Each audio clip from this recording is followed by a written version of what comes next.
Public servant का जो topic हम लोग डिस्कस कर चुके थे उससे रिलेटेड एमसीक्यूज आज हम लोग अभी सॉल्व करने वाले हैं। एमसीक्यू सॉल्व करना बहुत ज़्यादा जरूरी है, आप लोगों को पता है, मैं इसके बारे में क्या ही बोलूं। क्योंकि आप जब एमसीक्यू सॉल्व करते हैं पब्लिक से या किसी भी टॉपिक पर किसी भी सेक्शन का, और मेरी कोशिश तो हमेशा हो रही है कि सेक्शन वाइज आप लोग को एमसीक्यूज दें, तो उससे आपका कॉन्सेप्ट क्लियर हो रहा है। ठीक है। तो जो पब्लिक सर्वेंट के टर्म्स को समझने में दिक्कत कहीं किसी पॉइंट पर हुआ होगा या कोई डाउट होगा मन में, तो वो डाउट भी अभी आपका क्लियर हो जाएगा ड्यूरिंग दिस सेशन। ठीक है।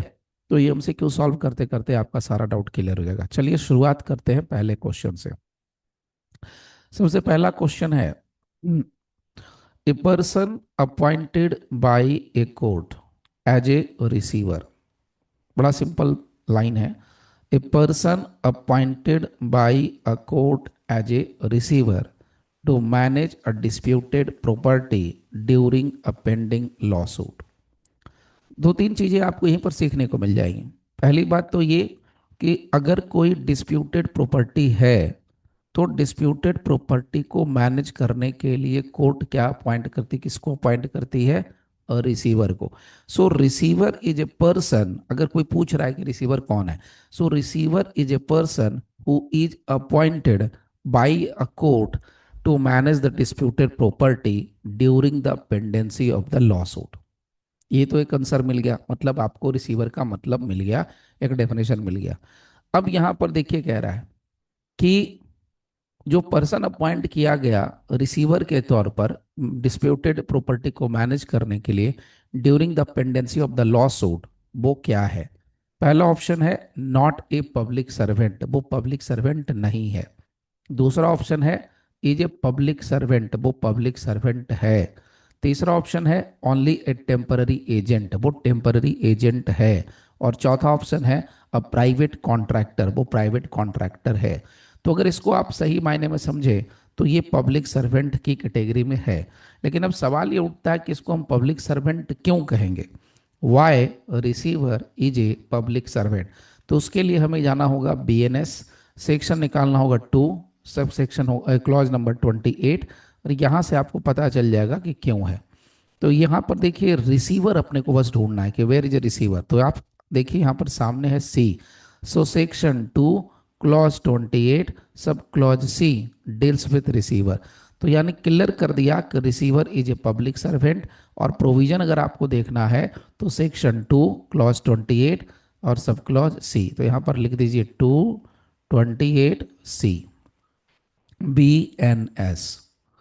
नेक्स्ट, अंडर विच क्लॉज, देखिए ये टफ सवाल है क्योंकि इसमें ना कुछ सेक्शन है ना तो कुछ और है। ये डायरेक्ट पूछ रहा है अंडर विच क्लॉज। अब किसने क्लॉज रटा हुआ है? जिसने क्लॉज रटा होगा उसी का होगा, या तो फिर तुक्का मार दे और सही लग जाए निशाने पर। जाओ, under which clause is an arbitrator to whom a matter has been referred by a court for report considered a public servant।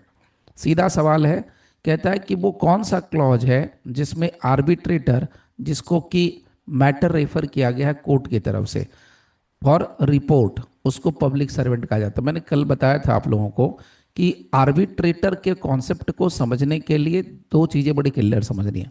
Arbitrator दो तरह के होते हैं, there are two types of arbitrator. एक वो आर्बिट्रेटर होता है जिसको कि प्राइवेट पार्टीज हायर कर लेती हैं, अपॉइंट कर लेती है। और एक दूसरा आर्बिट्रेटर होता है जिसको कि कोर्ट रेफर करता है केस, या कोर्ट अपॉइंट करता है। तो जिस पर्सन को as an arbitrator court refer करता है या कोर्ट अपॉइंट करता है आर्बिट्रेटर के हैसियत से, वो पब्लिक सर्वेंट की कैटेगरी में फॉल करता है। और सवाल में ही पूछ रहा, बस पूछ रहा है कि कौन से क्लॉज में है। So arbitrator in is which clause. So arbitrator को ढूंढना है आपको कि कौन से क्लॉज में फॉल करता है। Let's see. तो यहां पर देखिए ई, एवरी आर्बिट्रेटर, तो यहां पर हो गया ई। सो क्लियर आंसर हो जाएगा ई। तो लेट्स सी यहां पर क्लॉज नंबर ई, तो हो गया 228 ई। इस क्लॉज के तहत आर्बिट्रेटर क्या हो जाएगा? हमारा पब्लिक सर्वेंट हो जाएगा। Now next, A is an officer in the Indian air force. A एक पर्सन है जो कि ऑफिसर है, इंडियन एयरफोर्स में ऑफिसर है।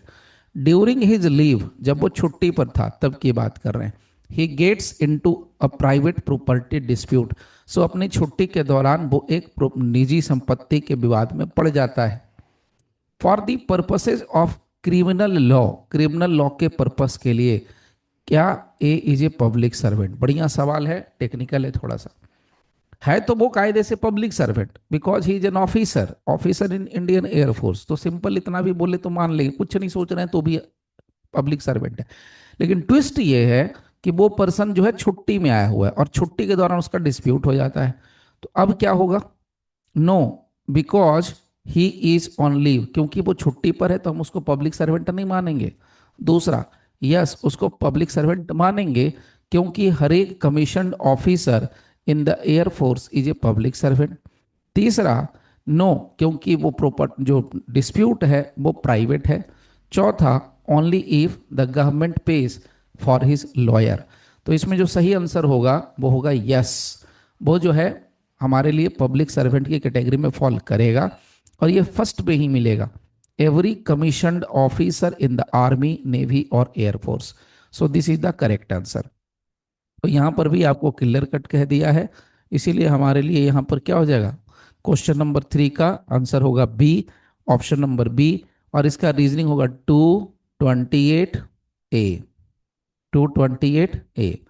आगे चलते हैं। Next question, which of the following includes a person empowered to discharge adjudicatory functions, whether by himself or as a member of a body? See, which of the following includes a person empowered to discharge adjudicatory function? कह रहा है कि इनमें से कौन सा वो person है जिसको कि एम्पावर किया गया है डिस्चार्ज करने के लिए adjudicatory function, whether by himself और as a member of a body. So निम्नलिखित में से किस में वह व्यक्ति शामिल है जो स्वयं या किसी निकाय के सदस्य के रूप में एडजुडिकेटरी फंक्शन का निर्वहन करने के लिए सशक्त है? तो कौन है जो कर सकता है ऐसा? तो सीधा जवाब होता है कौन करता है एडजुडिकेटरी फंक्शन? सो सामान्य तौर पर सीधा सीधा हो जाएगा जज। सो जज इज द करेक्ट आंसर। अब जज को कहां पर हमने रखा है, दैट इज द पॉइंट। तो यहां पर देखिए जज कहां मिलेंगे, यहां बी, एवरी जज। तो यहां पर हमारे लिए आंसर हो जाएगा 228B is the correct answer. Next, a person who is in actual possession of a public servant's office but has a legal defect in his appointment is। सवाल बहुत बढ़िया है। अब अगेन इसमें कहीं भी कोई सेक्शन नहीं है, so it is not A section based question, but it's a conceptual question. ना तो ये प्रॉब्लम बेस्ड है ना तो सेक्शन बेस्ड है, एक कॉन्सेप्ट वाला क्वेश्चन है। तो इतना मैं आपसे बार बार कहता हूं कि जब आप मेरे सवाल सॉल्व कर रहे हो, तो ऐसे सवाल अगर आप सॉल्व कर रहे हो तो मैं 200% गारंटी दे सकता हूं कि आपके जो है प्रॉब्लम्स सॉल्व होंगे और आपका कॉन्सेप्ट तो पक्का क्लियर हो जाएगा। अब देखिए पब्लिक सर्वेंट किसको कहता है, इस पॉइंट को डील कर रहे हैं। और पब्लिक सर्वेंट के ऊपर मुझे लगता है कि इसमें 22-23 या अराउंड 20+ आपको इसमें क्वेश्चंस मिलेगा। एक सेक्शन के ऊपर 20+ क्वेश्चन मिलता है तो आपके लिए कम है क्या? और एक तो आपको मैं 20+ क्वेश्चन मैं अभी सामने सॉल्व कर रहा हूं, और बाकी के 20 क्वेश्चंस आपको मैं दे रहा हूं ताकि आप उसको घर में बैठ के सॉल्व करो, जस्ट लाइक होमवर्क। अगर आप सीरियसली होमवर्क कर रहे हो तो नो डाउट आपका कोई प्रॉब्लम रहेगा ही नहीं। Now see, A person who is in actual position of a public servants office. अब एक व्यक्ति जो किसी पब्लिक सर्वेंट का ऑफिस, ऑफिस का मतलब ये दीवार नहीं होता, पद, पोस्ट, डेजिग्नेशन। सो डेजिग्नेशन एक तरीके से पद लेके बैठा हुआ है, बट उसके साथ लीगल डिफेक्ट है उसके अपॉइंटमेंट में, उसका अपॉइंटमेंट में गड़बड़ है। तो क्या हम उसको मानेंगे कि हाँ वो कुछ है? सो पहला option is not a public servant, दूसरा option a de facto public servant, तीसरा ऑप्शन अ ट्रेस पासर, चौथा option immune from prosecution. So सही आंसर क्या हो जाएगा? इसको कहेंगे डिफेक्टो पब्लिक सर्वेंट, यानी यहां पर वास्तविक लोक सेवक है। So B is the correct option. अब ये कहां से निकल के आ रहा है? ये निकल के आएगा यहां पर, देखिए ये आइए धीरे धीरे धीरे धीरे धीरे यहां पर सी, every person who is in actual position of the situation of a public servant. देखिए, कहने का मतलब यह है कि कानून के हिसाब से ये बन गया पब्लिक सर्वेंट।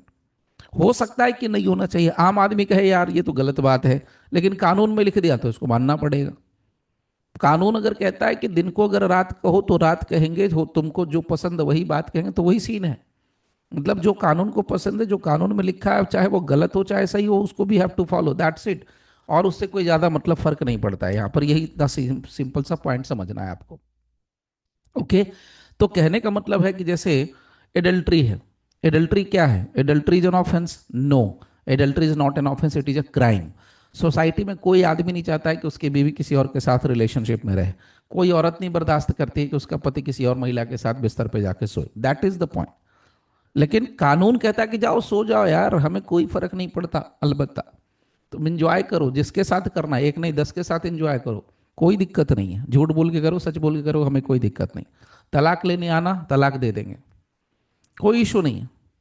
सो कानून के नजर से adultery is not an offence, but society के नजर से एडल्ट्री इज एन ऑफेंस मानता है।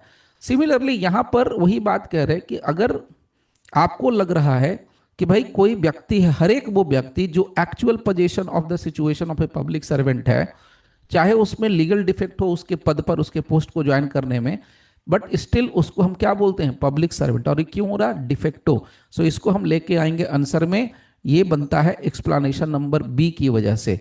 तो यहां पर हमारे लिए हो गया एक्सप्लेनेशन बी, और ये हो गया इसका रीजनिंग। ठीक है, चलिए। Are members of a panchayat assisting a court of justice considered public servant?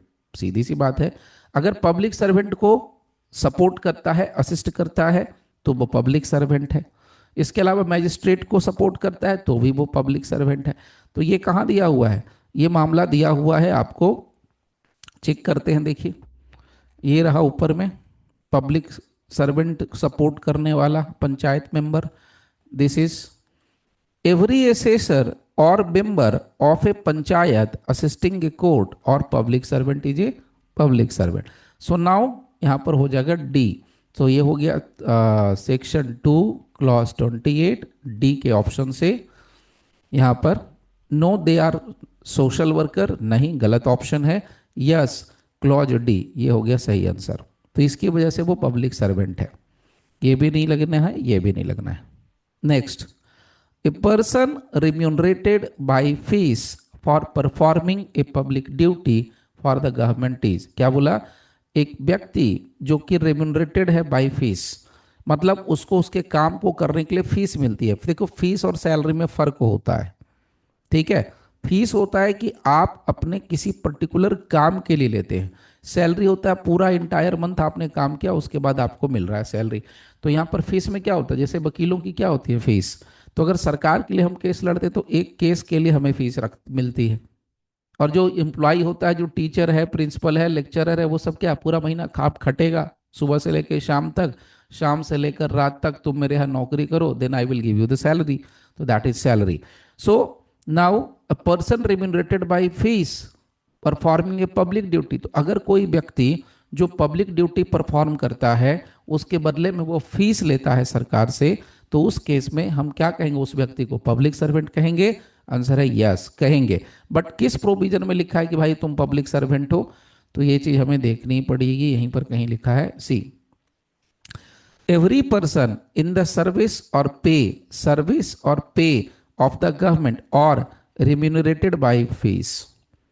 तो ये 228 के 1 यहां पर मेंशन किया है, तो आप यहां सिंपल लिख दो 228 के और 1।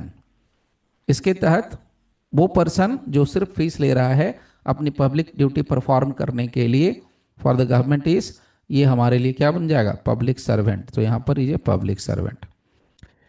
नेक्स्ट आगे चलते हैं, क्वेश्चन नंबर हमारे पास आया 8। Every person empowered to place or keep any person in confinement is a public servant। क्या बोला? हर एक व्यक्ति जो empowered है प्लेस रखने के लिए या कन्फाइनमेंट में, यानी किसी भी व्यक्ति को कारावास में रखने के लिए या if any person in confinement is a public servant, तो ये दिस प्राइमरली रेफर्स टू, ये किसको रेफर करता है?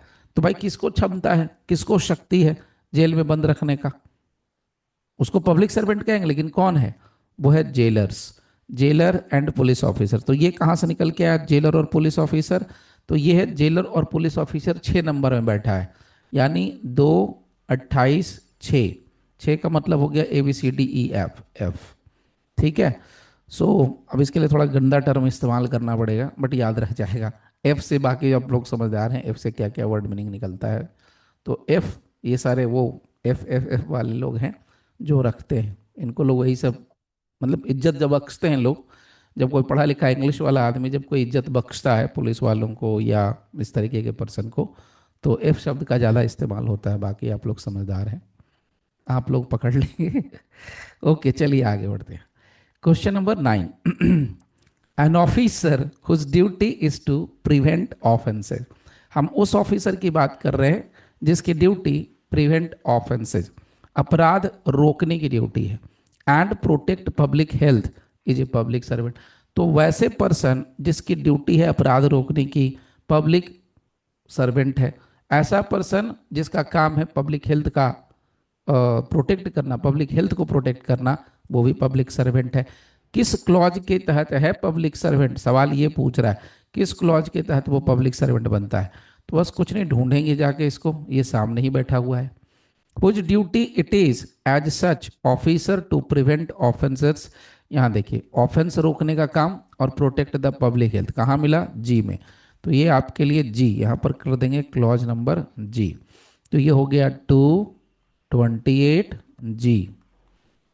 जिसका काम है अपराध रोकने का वो हो गया पब्लिक सर्वेंट, जिसका काम है पब्लिक हेल्थ का ध्यान रखना वो भी हो गया पब्लिक सर्वेंट। Question number 10।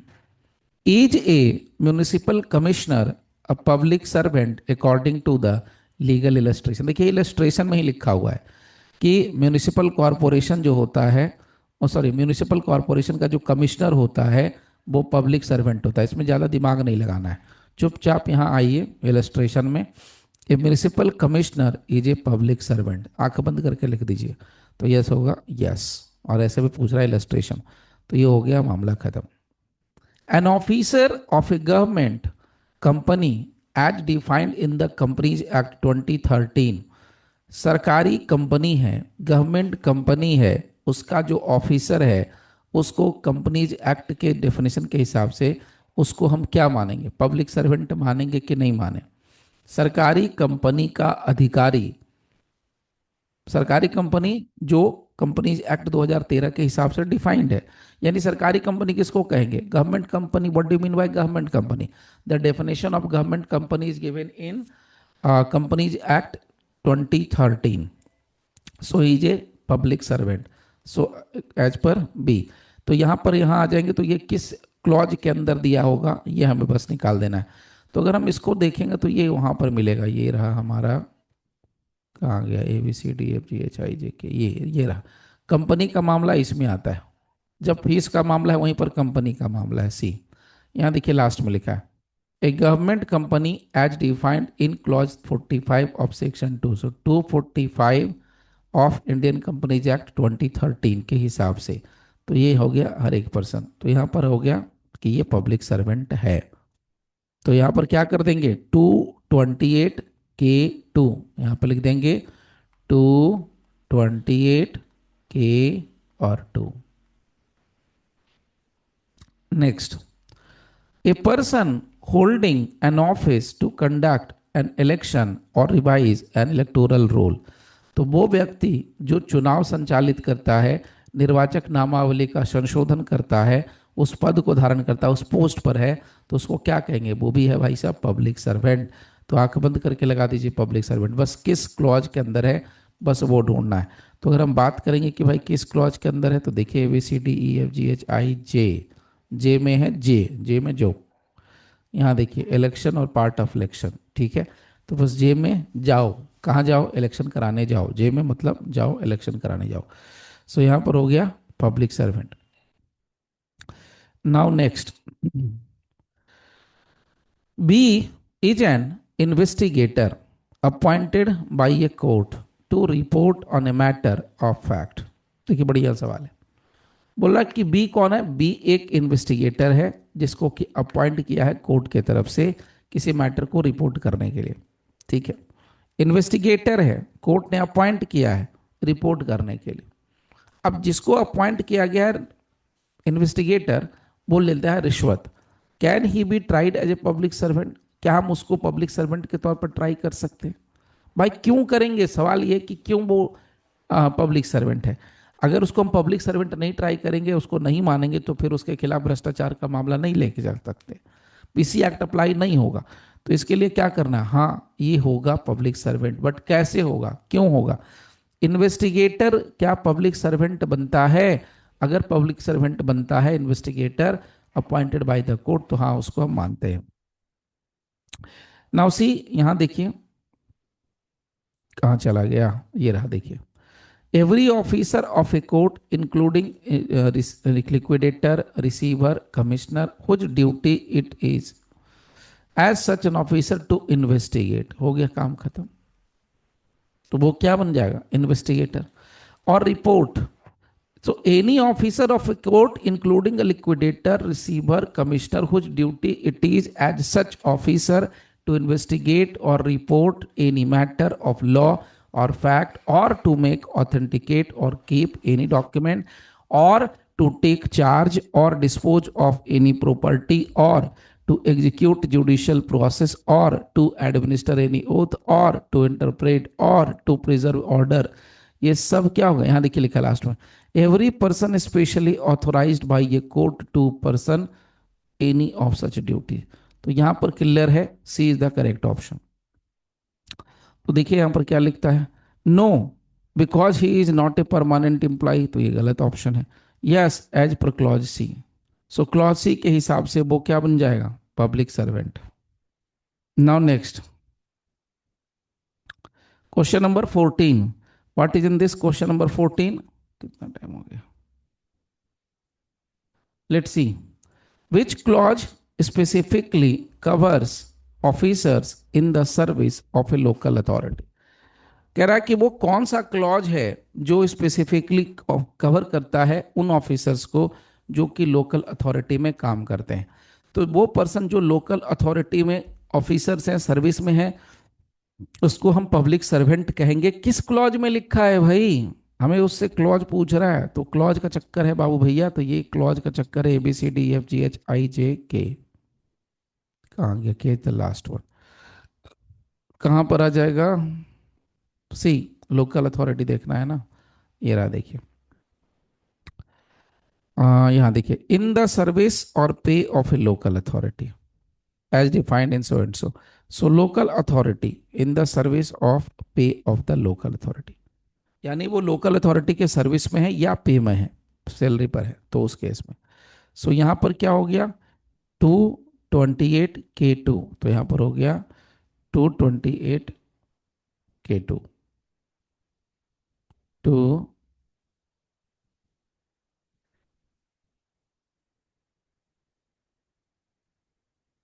चलिए आगे बढ़ते हैं, next question. The definition of election in the explanation refers to selecting members. अब यहां पर सवाल पूछ रहा है कि डेफिनेशन ऑफ इलेक्शन, इलेक्शन का डेफिनेशन। तो भाई इलेक्शन का डेफिनेशन किस मामले में? इन द एक्सप्लेनेशन, एक्सप्लेनेशन में जो दिया, refers to selecting members of, selecting members of whom, selecting members किसके से, कौन से, यहाँ के सेलेक्टिंग मेंबर्स। तो ऑब्वियस सी बात है, जब हम इलेक्शन की बात करते हैं तो लेजिस्लेटिव हो गया, म्यूनिसिपल हो गया। तो यहाँ चलिए देख लेते हैं। पहला ऑप्शन है प्राइवेट क्लब्स, दूसरा है लेजिस्लेटिव, म्यूनिसिपल और अदर प्राइवेट पब्लिक अथॉरिटीज, तीसरा नॉन गवर्नमेंटल ऑर्गेनाइजेशन, और चौथा इंटरनेशनल बॉडीज। तो सही आंसर क्या हो जाएगा? B. B is the correct answer. क्यों होगा? क्योंकि इसमें लेजिस्लेटिव है, म्यूनिसिपल है और अदर पब्लिक अथॉरिटीज हैं जो कि यहाँ पर डील करती हैं किस चीज को? डेफिनेशन ऑफ इलेक्शन की इन एक्सप्लेनेशन। नाउ नेक्स्ट, अब आइए, अच्छा इसका भी आंसर निकालना पड़ेगा ना। तो एक्सप्लेनेशन नंबर कहाँ चला गया? 15 है ना। यहाँ तो खुद ही एक्सप्लेनेशन देखिए रेफर कर रहा, तो एक्सप्लेनेशन यहाँ देखिए सी। सो एक्सप्लेनेशन सी में एक्शन का डेफिनेशन है।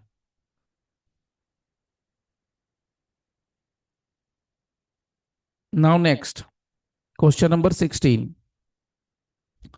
Any officer whose duty is to levy any rate or tax for any secular common purpose of any village, यानी वह अधिकारी जिसका कर्तव्य किसी गांव के किसी धर्मनिरपेक्ष सामान्य उद्देश्य के लिए कोई दर या कर लगाना है, तो वो अधिकारी जिसका काम गांव में जाकर के करने का है। ओके, सो कोई सेक्युलर कॉमन पर्पस के लिए उसको ड्यूटी, उसकी ड्यूटी है लेवी करना, वसूलना, टैक्स वगैरह गांव में। तो कौन करता है ऐसा काम जो गांव में जाकर वसूलता है? वो क्या है? पब्लिक सर्वेंट है। तो ये बात तो बिल्कुल सही है कि वो पब्लिक सर्वेंट है। Now next, if a person is not appointed by the government can they still be A public servant? Answer है यस। कल हम लोगों ने डील किया था, अगर कोई व्यक्ति है जिसको कि कोर्ट ने गवर्नमेंट ने अपॉइंट नहीं किया है, can they still be A public servant? Answer है यस। तो ये कहां पर आंसर हो जाएगा? ये आपको मिलता है एक्सप्लेनेशन में। ये देखिए कहां पर एक्सप्लेनेशन है, see this one. Persons falling under any of the description made in this clause are public servants whether appointed by the government or not। क्या लिखा? whether appointed by the government or not। तो चाहे सरकार ने उसको appoint किया हो, चाहे सरकार ने अपॉइंट नहीं किया हो, बट स्टिल वो क्या है भाई? ये है पब्लिक सर्वेंट। सो यहाँ पर आपका explanation number A will comes into the picture. तो यहाँ पर क्या कर दें? कुछ नहीं करते हैं, सिर्फ प्रोविजन में क्लॉज लिख देते हैं ए। क्वेश्चन 17 तक कवर हो गया। तो एक्सप्लेनेशन नंबर ए कहाँ चला गया?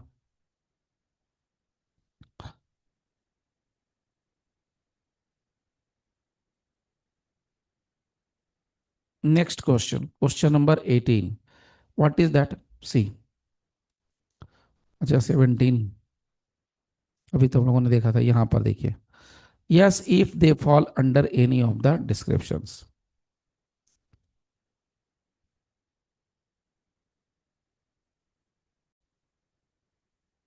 An officer of the court whose duty is to administer an oath is a public servant। बहुत सीधा सा सवाल है, लेकिन सवाल का आंसर टेढ़ा है, क्योंकि अगर आपको क्लॉज नहीं याद है तो फिर आंसर गड़बड़। कह रहा कि कोर्ट का ऑफिसर है जिसका काम है, जिसका कर्तव्य है ओथ करवाना। सो न्यायालय का वह अधिकारी जिसका कर्तव्य शपथ दिलाना है, वह किसके तहत लोक सेवक है? तो वो किसके तहत लोक सेवक है? तो यहाँ देखिए, अगर हम यहाँ देखेंगे तो लोक सेवक कौन है भाई जो न्यायालय से जुड़ा हुआ है? तो यहाँ पर देखिए सी में जुड़ा हुआ है, liquidator, receiver, commissioner whose duty it is as such officer to investigate, report or any matter of law or fact, or to make, authenticate, keep any document, to take charge, dispose of any property, to execute any judicial process, और to administer any oath. ये रहा देखिए। तो इसका मतलब क्या हो गया?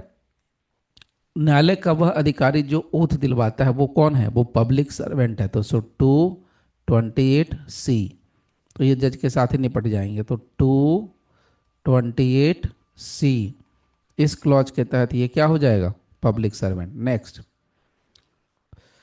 a person is performing the duties of a postmaster without a formal appointment letter। बढ़िया सवाल है। एक व्यक्ति जो पोस्टमास्टर की ड्यूटी परफॉर्म कर रहा है, लेकिन उसको फॉर्मली अपॉइंट नहीं किया गया है। बहुत बार होता है, रहते हैं क्लास 4 एम्प्लॉय, काम कराते हैं क्लास 2 का, रहते हैं क्लास 2, काम कराते हैं क्लास 1 का। ऐसा बहुत बार होता है। अब मुद्दा ये है कि अगर कोई पर्सन जो कि पोस्टमास्टर है नहीं, लेकिन काम करता है पोस्टमास्टर वाला बिना किसी फॉर्मल अपॉइंटमेंट लेटर के, और चूंकि पोस्टमास्टर का काम कर रहा है, तो करते करते वो क्या करता है? फंड का मिस अप्रोप्रिएशन करता है। यानी वो गबन करता है, पैसा हेर फेर करता है। तो क्या उसको हम पब्लिक सर्वेंट कहेंगे? यहाँ पर कहता है कि हाँ पब्लिक सर्वेंट कहेंगे। अरे नहीं कहेंगे तो कोई गुजारा ही नहीं है ना भाई। पब्लिक सर्वेंट कहना मजबूरी है, करना जरूरी है। क्योंकि अगर कोई व्यक्ति पब्लिक सर्वेंट के डेफिनेशन में फॉल नहीं करेगा तो फिर वो आप मान लीजिए कि वो पीसी एक्ट के दायरे में आएगा ही नहीं, और पीसी एक्ट के तहत उसके खिलाफ केस चल ही नहीं सकता। तो इसीलिए यहाँ पर इसको पब्लिक सर्वेंट मानेंगे। तो पहला ऑप्शन है कि हाँ, नहीं sorry, no, he is a thief, वो चोर है, ये तो गलत बात है। As per explanation number B regarding actual position, ये हो गया, this is the correct answer. यहां देखिए एक्सप्लेनेशन नंबर बी यहीं पर आपको मिलेगा। एवरी पर्सन, अब देखिए जिसको ये एक्सप्लेनेशन क्लियर नहीं हुआ, मान लीजिए किसी पॉइंट पर, मैं ये मान लेता हूं, हर आदमी का अपना सोचने का समझने का IQ लेवल अलग है, लेकिन अगर किसी का नहीं हुआ तो यहाँ पर इस लाइन को पढ़ के आपका क्लियर हो जाएगा। क्या लिखा, जो मैंने आपको एग्जांपल बताया, अगर कोई पोस्ट मास्टर, मतलब कुर्सी कुछ और है, काम कुछ और करते हैं टीचर काम करते हैं प्रिंसिपल का, तो प्रिंसिपल का काम करने के दौरान आपने गबन कर लिया, आपने कुछ गलत कर लिया, तो उस केस में क्या होगा? क्या आपको हम पब्लिक सर्वेंट नहीं मानेंगे? मानेंगे, मानेंगे। वही चीज यहां पर कहा है कि मानेंगे। सो every person who is in actual position, तो वास्तव में तो आप प्रिंसिपल का काम कर रहे हैं, हालांकि है नहीं प्रिंसिपल बट आप कर रहे हैं। आप है नहीं पोस्ट मास्टर बट आप कर रहे हैं। So every person who is in actual position of the situation of a public servant, whatever legal defect there may be in his right to hold that situation, is a public servant. तो उसको हम क्या ही मानेंगे? Public servant ही मानेंगे। सो explanation number B के हिसाब से वो क्या बन जाएगा? पब्लिक सर्वेंट बन जाएगा। नाउ नेक्स्ट, अब आते हैं क्वेश्चन नंबर 20। इस सेट में अराउंड 24 क्वेश्चन हैं। हम ये 20 के 24 क्वेश्चन आप लोगों के साथ अभी डील कर दे रहे हैं। बाकी एक सेट आप लोग को इसी में मिलेगा जिसको आपको सॉल्व करना है होमवर्क की तरह, ठीक है। Which of the following is not a public servant, इनमें से कौन है जो पब्लिक सर्वेंट नहीं है? पहला ऑप्शन है जज, तो ये तो भैया आंख बंद करके है। लिक्विडेटर, ये भी है भैया 28C के तहत। A candidate for an election, इस पे थोड़ा डाउट है, ये नहीं है। और कमीशन ऑफिसर, तो कमीशन ऑफिसर को लिखा है ए में, इसको लिख दिया है सी में, ए को लिख दिया है यहाँ पर सी में, बट इसके बारे में कहीं नहीं लिखा है। यानी जो इलेक्शन लड़ने वाला जो उम्मीदवार है, कैंडिडेट है, उसकी बात करें तो वो पब्लिक सर्वेंट की कैटेगरी में नहीं आता है। तो ये कहाँ पर मिला है? ये मिलता है, इसका भी आंसर है, ये देखिए मैं आंसर दिखा देता हूँ यहाँ पर, ABCDEFGHIJ, यहाँ देखिए, every person who holds any office by virtue of which he is empowered to prepare, publish, maintain or revise an electoral roll or to conduct an election or a part of an election। तो जो ये करता है वो है, जो नहीं करता है जो नहीं है। सिंपल सा लॉजिक है। तो जो कर रहा है वो तो बन गया, जो नहीं कर रहा है वो नहीं बनेगा। नाउ नेक्स्ट, आगे बढ़ते हैं। An officer whose duty is to protect the pecuniary interest of the government is covered under, वो ऑफिसर जिसकी ड्यूटी है प्रोटेक्ट करना पिक्यूनरी इंटरेस्ट सरकार का पिक्यूनरी इंटरेस्ट प्रोटेक्ट करने का जो ड्यूटी है गवर्नमेंट का अंदर कवर होता है। तो किस क्लॉज के अंदर होता है पिक्यूनरी इंटरेस्ट वाला मामला? तो अगर याद कीजिए तो पिक्यूनरी इंटरेस्ट ABCDEFGH यही होगा। यहाँ पर रेवेन्यू पैसा वाला मामला एच में, ये पूरा पैसा का मामला है। Every officer whose duty so and so so and so, यहाँ देखिए ये रहा pecuniary interest of the government. इसीलिए 228H, इसके तहत यहाँ पर क्या हो जाएगा? ये गवर्नमेंट पब्लिक सर्वेंट हो जाएगा। तो यहाँ पर H ले लेना है, बस आंख बंद करके यहाँ पर H है दिया हुआ, ये रहा। सो 228H। Every member of any body of persons empowered by law to discharge adjudicatory function is a, हर एक member of any body of persons empowered by law to discharge adjudicatory function, क्या लिखा है? कानून द्वारा न्याय निर्णयन एडजुडिकेटरी फंक्शंस, कार्यों के निर्वहन के लिए सशक्त व्यक्तियों के किसी भी निकाय का प्रत्येक सदस्य है। क्या है वो? जूरी है, पब्लिक सर्वेंट है भाई, नो डाउट पब्लिक सर्वेंट ही है, उसमें सोचना क्या है। अब ये कहाँ पर पब्लिक सर्वेंट है ये सोच देखना है। सो एडजुडिकेटरी फंक्शन बी में होना चाहिए, अगर गलत नहीं हम लोग हैं तो। ये रहा देखिए, एवरी जज, और यहाँ रखिए adjudicatory functions. So adjudicatory functions है तो यहाँ पर लगा देंगे 228 B. Z is a teacher in government run school. देखिए टीचर का नाम लिया था मैंने बीच में, टीचर कहाँ है? गवर्नमेंट रन स्कूल में। Is Z A public servant? भाई बिल्कुल है, क्यों नहीं है। अब सवाल उठता है तो कैसे है, नहीं है तो कैसे नहीं है। सो जेड जेड तो है, क्यों? सरकार से पैसा ले तो रहा है, सर्विस एंड पे, इसीलिए है। So yes, as a person in the service and pay of the government, तो ये इसलिए। अब ये कहाँ से उठा रहे हैं हम इसको?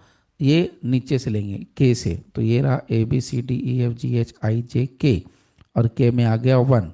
सो यहाँ से इन द सर्विस और पे ऑफ द गवर्नमेंट, तो सरकार से टीचर पैसा उठाता है, भले पढ़ाई करना पड़े, टांग पर टांग रख के सो जाए, ये तो करते रहता है। आप मज़ेदार चीज़ देखे होंगे, जितना भी सरकारी स्कूल में टीचर है, मेरे पड़ोस में ही है, महिला है, उनके बच्चे प्राइवेट स्कूल में पढ़ते हैं, कभी अपने बच्चों को सरकारी स्कूल में नहीं पढ़ाते हैं। इसका मतलब क्या है पता है? उनको पता है कि उनको कितना पता है they know how they know, कितना जानते हैं उनको पता है, इसीलिए वो अपने बच्चों को नहीं पढ़ाते हैं, वो प्राइवेट स्कूल में भेजेंगे। खुद जैसे तैसे करके निकल लिए आराम से आम करके। चलिए फिलहाल next question, the last question. The term local authority mentioned in the definition is defined in local authority mentioned in the definition। भाई डिफाइंड इन, कहाँ डिफाइंड है लोकल अथॉरिटी? बढ़िया सवाल है, जबरदस्त सवाल है। अब ये लोकल अथॉरिटी टर्म आपको कॉन्स्टिट्यूशन में भी नहीं है। जब स्टेट का डेफिनेशन पढ़ते हैं 90% लोग, 95% लोग यही सोचेंगे सर कॉन्स्टिट्यूशन में है आर्टिकल 12 के टाइम पर स्टेट का जहाँ definition, the answer is no. और ये ऑप्शन में दिया भी है कॉन्स्टिट्यूशन ऑफ इंडिया, तो आंसर गलत है। The general clauses act, general clauses act में दिया हुआ है 1897 में। अब ये मैं कहाँ से कह रहा हूँ पता है? यहीं पर दिया हुआ है इसका आंसर, कहीं के में रहेगा, देखिए यहाँ पर। हम्म, ये देखिए, इसको मैं थोड़ा सा, और एक लास्ट ही सवाल है ना, तो इसको थोड़ा और अच्छे से समझ ही लो भाई आप लोग।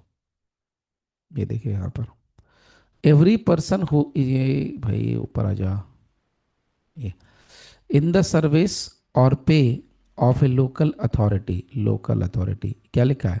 देखिए सवाल है, माय गॉड, मतलब कितना इन डेप्थ, इतना अगर आप बना लें, मैं कहता हूँ कोई माइका लाल रोक नहीं सकता, no one can stop you, unstoppable, 200% with guarantee. आप सोच रहे हैं यहाँ पर कहीं नहीं, पूरा लोग तो पहले इसको पढ़ते नहीं और सवाल इससे बनाते नहीं, नॉर्मली नहीं, और इतना सवाल जितना मैं इन डेप्थ लेके जा रहा हूँ उतना नहीं। क्या बोल रहा है? इन द सर्विस और pay of a local authority as defined in से क्लॉज नंबर 31। मैं भी थोड़ी देर के लिए सकते में आ गया, भाई कहाँ पर ये लोकल अथॉरिटी टर्म है? तो आप देखिए लोकल अथॉरिटी टर्म कहाँ डिफाइंड है? Clause 31 of section 3। So general clauses act के सेक्शन 3 के क्लॉज नंबर 31 में लोकल अथॉरिटी डिफाइंड है। कमाल की बात है, इतनी गहराई से पूछा है सवाल, ठीक है। तो ये हो गया हमारा total question 24 we have completed. यहाँ पर हमारा हो गया दी एंड क्वेश्चन का। ओके, आपको मैंने बार बार कहा है कि नीचे है, आप उसको बना लीजिए, आपके काम का है, आपका होमवर्क है। ओके, मिलते हैं फिर। अब हम लोग इसको कवर कर चुके हैं, तो अब मेरे को इसके लिए अलग से कोई सेशन करने की ज़रूरत नहीं है। मैं आप लोग का टाइम बचाने के पर्पज़ से मैं यही कर रहा हूँ, ताकि आप लोग जो है उस टॉपिक से रिलेटेड क्वेश्चंस बना लें। क्वेश्चन कॉन्सेप्ट भी समझ में आ जाएगा, टॉपिक भी समझ में आ जाएगा, ठीक है। चलिए।